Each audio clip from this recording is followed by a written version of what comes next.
Ever feel like you're just constantly saying yes when deep down you really, really want to say no? Oh, yeah. Or maybe, you just wish folks would give you a bit more space. That resonates for sure. It's such a common thing, that little dance around personal space and what we expect from each other. Totally.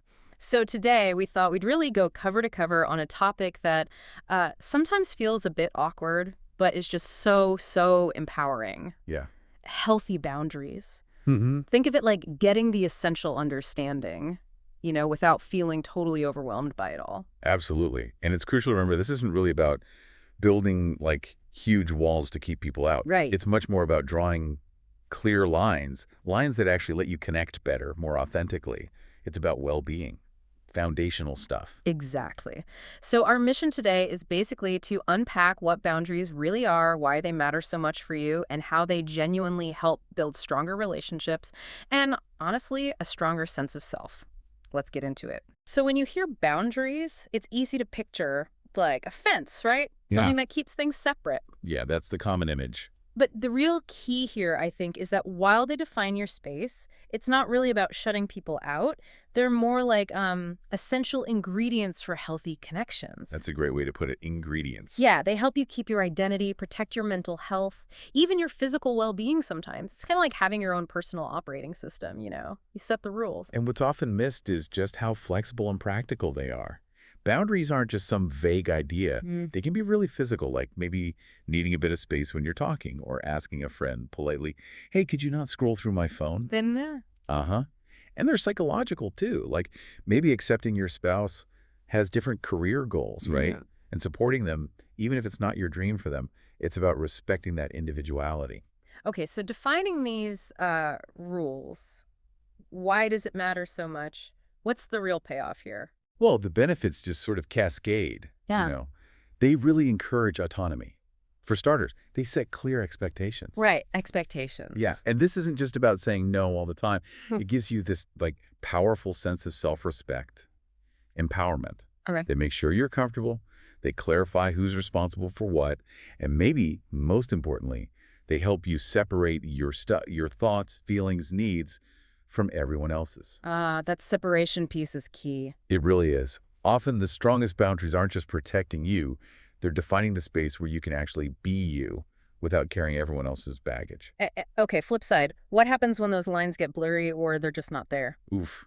Well, without them, relationships can get pretty toxic pretty fast and just unsatisfying. Yeah. Think about like a friend who always asks for money and never pays it back. Yeah. You just feel used. Totally. Or maybe trying to fix all your partner's emotional problems. That leads straight to burnout. Exactly. And it's not just personal life. At work, blurred lines about your job or always working late, that's emotional exhaustion waiting to happen. Setting clear boundaries there, even about tasks, it's empowering. And it's not just one kind of boundary, is it? There are different types. Right. They come in different flavors. You've got physical, sexual, emotional, material or financial ones, and time boundaries. Okay, give me an example, like time. Time boundary could be as simple as letting a friend know, hey, I can't really take calls after 9 p.m., need my wind down time. Makes sense. Or material, like lending stuff. Yeah, maybe clarifying, sure, you can borrow my charger, but I need it back by tomorrow morning. Simple, but clear. Gotcha. And the really important thing here is that boundaries aren't like set in stone forever. Okay. They can change. Definitely. It's a dynamic thing. They shift as life changes, as relationships grow or face challenges. Maybe you lose your job and suddenly need tighter financial boundaries, even with family. Right, that makes sense. Or maybe intimacy needs change in a long-term relationship. That requires new conversations, new sexual boundaries. The key through all these shifts, communication. Constant, open communication. That communication piece seems huge. Okay, now this is where it gets really interesting for me.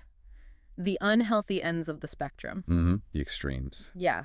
So on one side, you've got rigid boundaries, like fortress walls, keeping everyone out, right? Not talking about feelings. Exactly. Keeping people at arm's length, maybe avoiding social stuff altogether. Very isolating. And the other extreme, porous boundaries, weak ones. Yeah, porous or weak, that looks like. Well, finding it almost impossible to say no. Guilty, sometimes. We all struggle. Or maybe oversharing really personal stuff way too soon. Or just taking on everything in a relationship, all the responsibility, even when it's not yours. Why do people struggle with this so much? Is it just like being nice? It can look like that, but often it's deeper.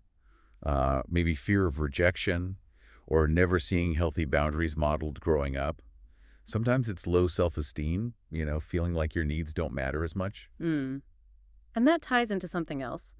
This idea of enabling, right? That feels Mhm. like a consequence of porous boundaries. It absolutely can be. Enabling is basically shielding someone, often with good intentions, from the natural consequences of their actions. And it's not just about addiction like people often think. No, not at all. No. That's a common example, sure. But it could be, say, with social anxiety, maybe you always speak for your partner in public. Oh, interesting. Yeah, you might be stopping them unintentionally from learning how to cope themselves. Sometimes, actually, the kindest thing is to set a boundary that lets someone feel the consequences. It helps them grow, even if it feels tough. Wow. Okay. So pulling this all together, what's the main takeaway for you listening? Well, I think it's this. Boundaries aren't about cutting people off. They're really not about building walls. They're about defining your space clearly, honoring your own needs, and actually creating stronger, more genuine connections because everyone kind of knows where they stand.